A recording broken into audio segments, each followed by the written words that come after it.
Hey guys, it's Abdul for the good folks over at Leon Tailoring, 809 North Delaware, downtown Annapolis. Well, we're now officially in election season, which means you've got lots of choices, but one choice you will never regret is the choice to get all your clothing over at Leon Tailoring. That's right, Larry, Norm, Kim, and Judy, and all the staff at Leon Tailoring. It's a family business, been around for more than 100 years. You don't stick around that long unless you're getting great customer and great quality service. So, like I said, you may not be crazy about your choices this election cycle, but one choice you'll always be happy with is Leon Tailoring. So swing on by. Leon Tailoring, 809 North Delaware, downtown Indianapolis.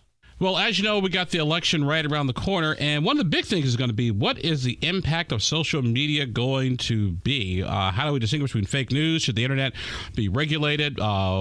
How do candidates use it and the like? So I tried to get some of the technical friends back together again. Our good buddy Chris Spangle, we are Libertarians, also runs digital media for the Bob and Tom Show. Chris, good to see you again, buddy. Nice to see you. Our good buddy, can't have any social media conversation without Dave Meeker bringing tech to you. Dave, good to have you here again, my friend. Thank you.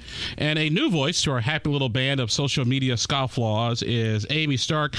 She is the director of Digital Media Doms and the Social Media Doms movement. Unconference movement. Yes. They help a lot of women and other female businesses develop their social media strategies. Exactly. Thank you for having me. I'm anxious to get started. All righty. Welcome to the band. Yeah. Talk to me in about 10 minutes. Okay. See how well that goes. All right. Well, Amy, since you're new here, we'll go ahead and start with you. What do you think the role or the impact of social media is going to be this election season? It depends on how effective the candidates are in using it. It can be as effective or not effective as they put effort into it. And too often we have found that the politicians are digital immigrants, and they don't necessarily understand the full power that's out there, and so they think that if they have a 20-year-old do their Twitter account, that's enough. But it really isn't, and it's going to become even more important than it is right now.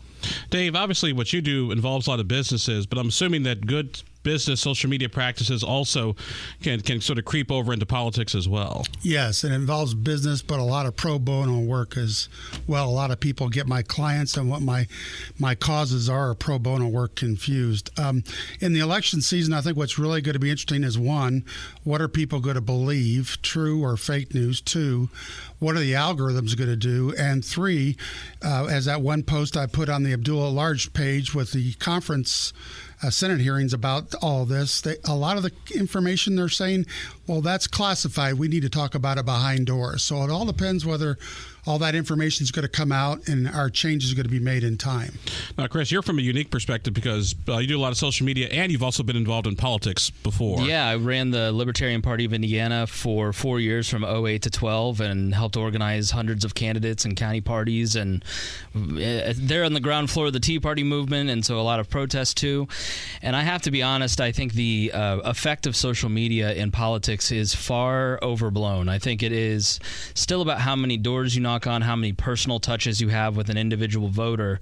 And social media can be really good about raising certain awareness or raising, like Donald Trump's Twitter, for instance. You see the averages for the opinion of whether they like Republicans or don't like Republicans, and will they vote for those candidates in the House in November. That goes up and down all the time based on whatever tantrum Trump is having at that point. So it can have an effect on the general mood, but I think for a specific candidate, I don't think that it has as much effect as people would like to say that it does. Do you think, Dave, that social media will actually get somebody to actually go out and vote, or has got to be more to it than that? Depends their level of education and whether they're on social right before they fall asleep first thing in the morning, or whether they're really angry and want to rant. That'd be my dad. Or any one of your posts that you make. Exactly. What do you think, Amy? Does social media, like Chris said, is its impact in elections overblown, or is it just good at raising awareness, but does it actually move people to actually go do something other than press a like button or a dislike button to express their outrage? Well, that in itself... Maybe lean in just a little bit closer. That in itself is helpful to all candidates to get the temperature of the public sphere. And I think if you ask President Obama in 2008, it played a huge role in him winning.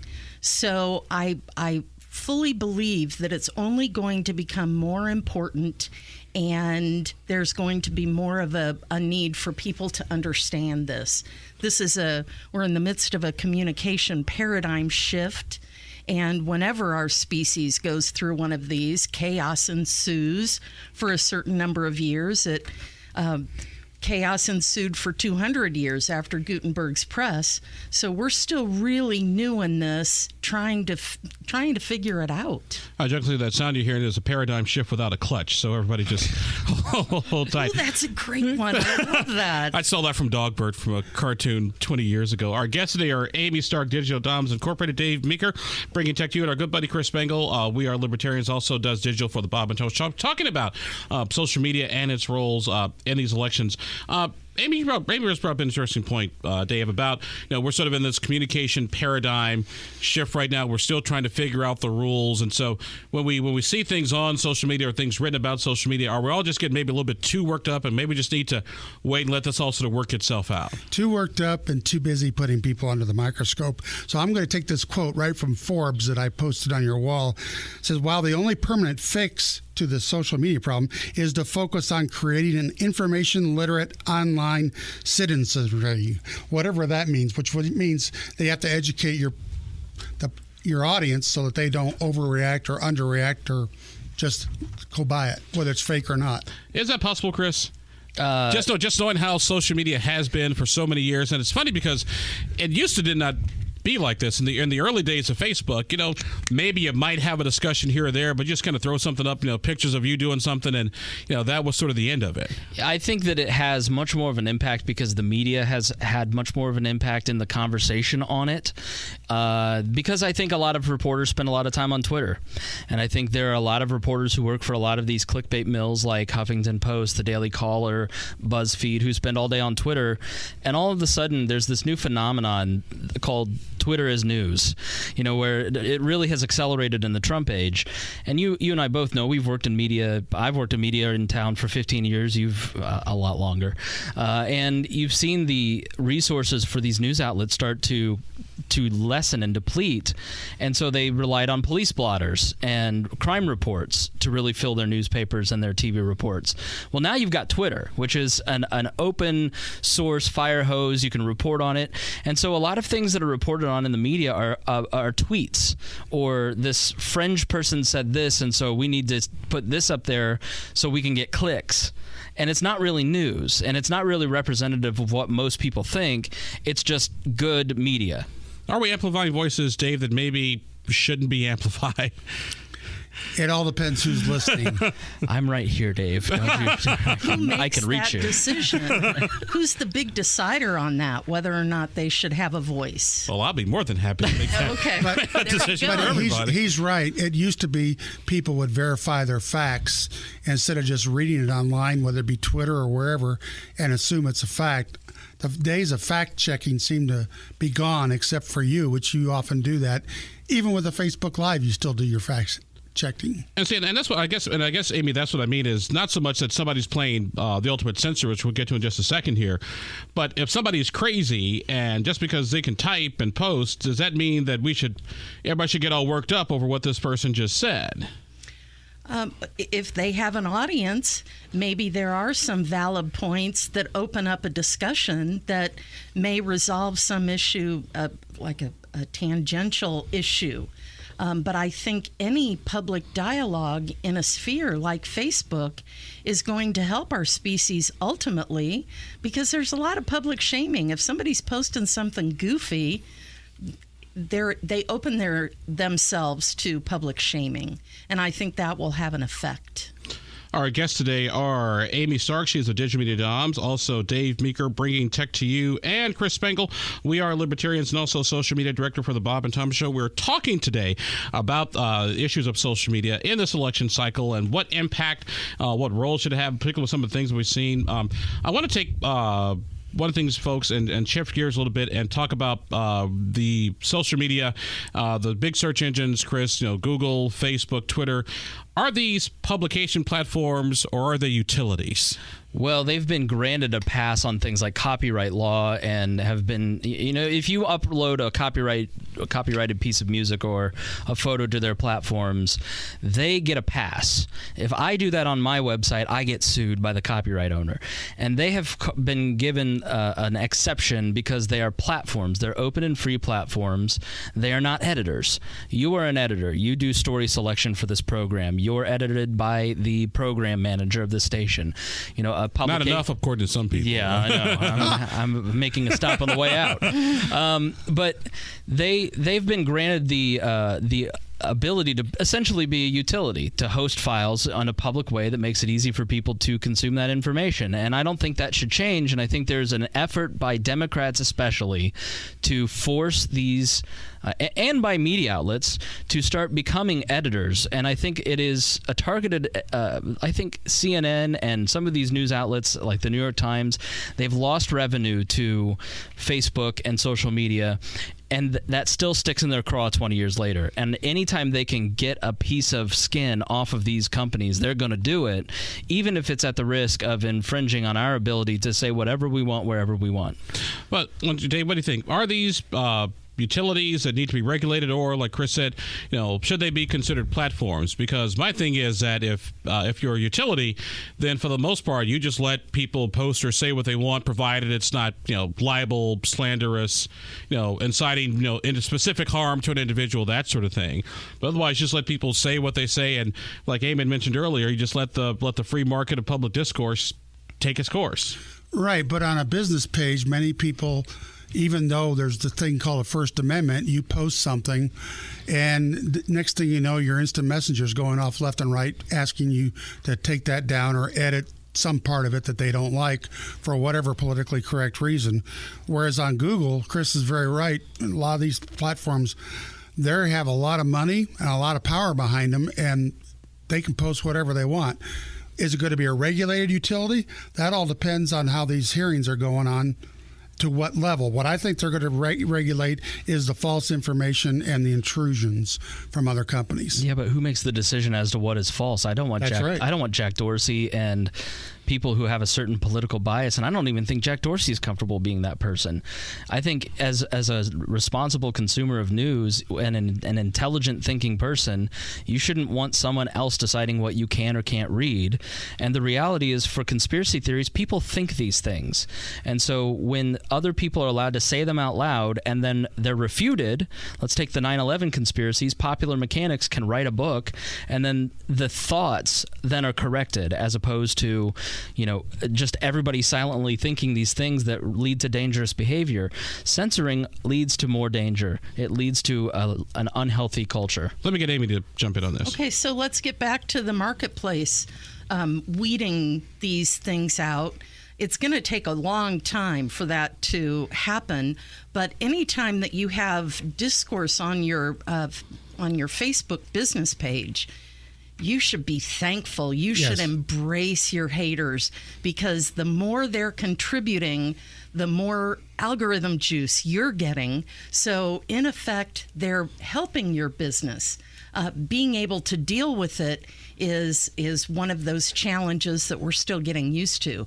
But you should be happy for your haters. At least they're reading it. Exactly. And at the end of it's better than crickets. When you remove somebody like Alex Jones, there's a remedy for these things. There's libel laws if he goes too far in defamation suits, and there's a thing called the block button. If you don't like it, don't look at it. But there's a group of people who don't want there to be open and free discussion on the internet. I mean, we're dealing with censors in the way that every generation previously has dealt with censors. They used to keep magazines from being mailed through the post office and banned magazines in places like Boston. I mean, so none of this is new, and I think we have to fight that issue. We have to fight the censorship. I disagree. I think it is new. Information in the past would flow from editors or producers.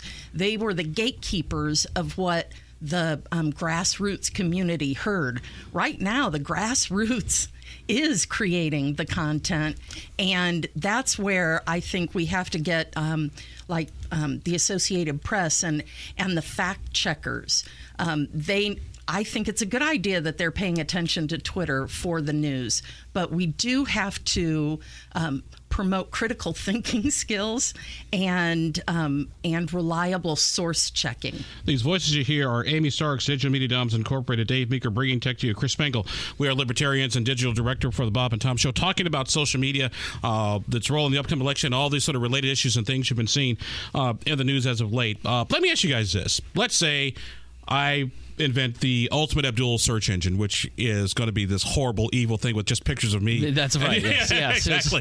It's cigar websites. Yeah. More pictures of you. More comic books. More superhero people. All 1,500 of your Facebook pages.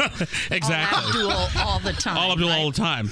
Don't I, as a private business, have the right to say, hey, you know what? Amy just put something up there. I think it's crazy. I'm taking it down. Because you know what, Amy, if you don't like it, you can go to Dave Meeker's social media thing. You can go to Chris Spangle's. Does the free market also work that way? So when Facebook and Twitter and everybody else starts taking stuff down, hey, you don't like it, go, this is America, go build your own. Well, but they took Alex Jones off, but I don't think they prohibited him from creating a new account. So yeah, they did. Did they? Mm-hmm, yeah. And how are they going to figure that out? And if you were to stream his content as a mirror, they shut you down. There's been on YouTube podcasts discussing Alex Jones, and they've been taken down. Their streams have been taken down. It's very heavy-handed. If I can answer your question, of course, these companies have. I believe in property rights first and foremost. It's their servers, they own it, and it's their right to do as they wish. And I do think that with a social network, you should have some censoring for sexual content, for abuse and violence. But to claim that political speech, when Alex Jones says that Robert Mueller says something bad about Robert Mueller, and that's bullying, or he says get your battle rifles ready, and then the Media Matters, the New York Times, take it out of context and then ask Jack Dorsey about it, and he's not seen the context.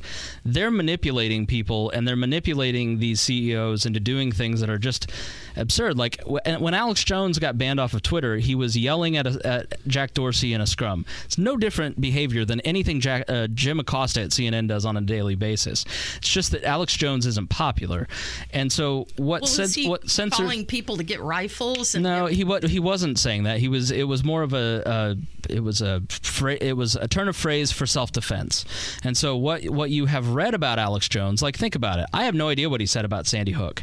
I don't think anybody in this program has any idea, or anybody listening knows what he said about Sandy Hook. We just know he said bad things about the families, but we don't know what that was specifically. And that's how this echo chamber works. I thought he said that was a conspiracy, that it didn't really happen. It was all staged. Of course, but the problem with censorship is they have started with the hackers, and they start building tools to keep hackers off of platforms. Then they go to sex workers, and they pass FOSTA, and they basically kill Craigslist. Now they've gone to conspiracy theorists. There is a point where we have to say enough.